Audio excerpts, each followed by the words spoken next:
একলব্য নিজের ধনুর্বিদ্যায় উচ্চশিক্ষা লাভের আশায় গুরু দ্রোণের কাছে পৌঁছায়। গুরুর ব্রহ্মা গুরুর বিষ্ণু গুরুর দেব মহেশ্বরা গুরুর সাক্ষাৎ পরব্রহ্মা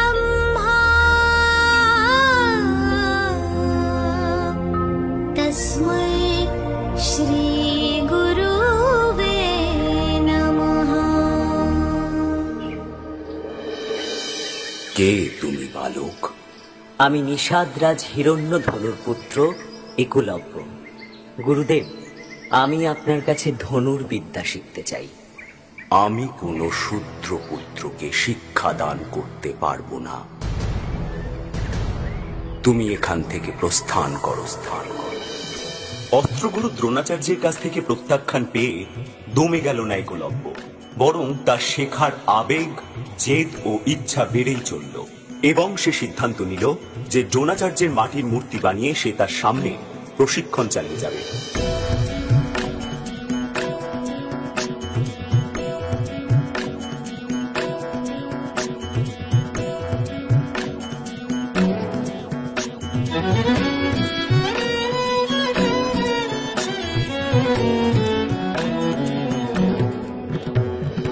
দারুণ অগ্নি বানে রে, দারুণ অগ্নি বানে রে, হৃদয় তৃষায় হানে রে হানে।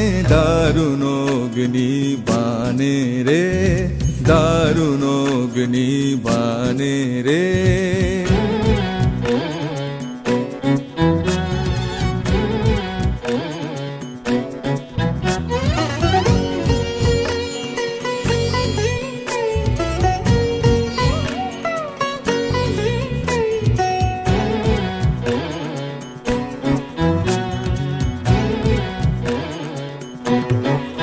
যদি হতে চাও শ্রেষ্ঠ ধনুর্বিদ, লক্ষ্য হতে হবে খাঁটি, কারণ অনুশীলনই হলো একমাত্র সাফল্যের চাবিকাঠি। রজনী নিদ্রাহীন বিরঘ দগ্ধ দিন, আরাম নাহি যে জানে রে জানে। দারুণ অগ্নি বানে রে, দারুণ অগ্নি বানে রে। অর্জুন, তুমি হবে শ্রেষ্ঠ ধনুর্বিদ।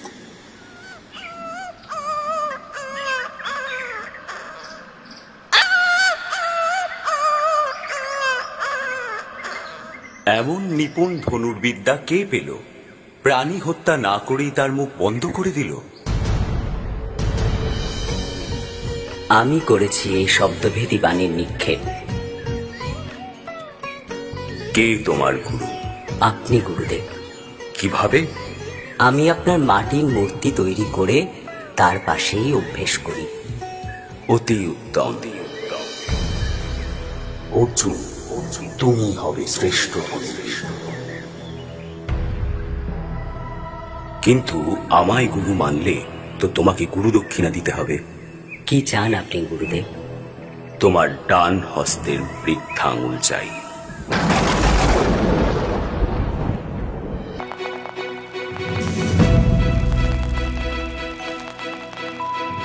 ভয় নাহি ভয় নাহি ভয় নাহি, গগনে রয়েছি চাহি চাহি।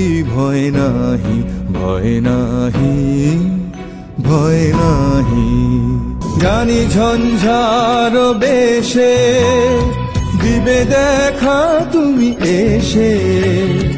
একদা তাপিত প্রাণে রে প্রাণে, দারুণ অগ্নি বানে রে, দারুণ অগ্নি বানে রে।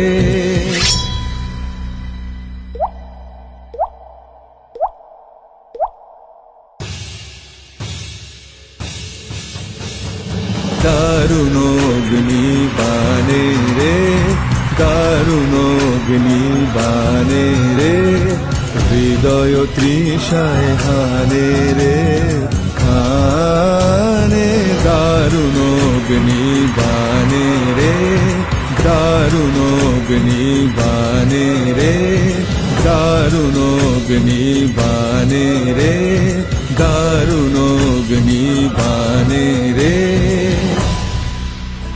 সেই কারণেই একলব্য জগৎবাসীর কাছে শ্রেষ্ঠ শিষ্য রূপে চিরস্মরণীয় হয়ে থাকবেন।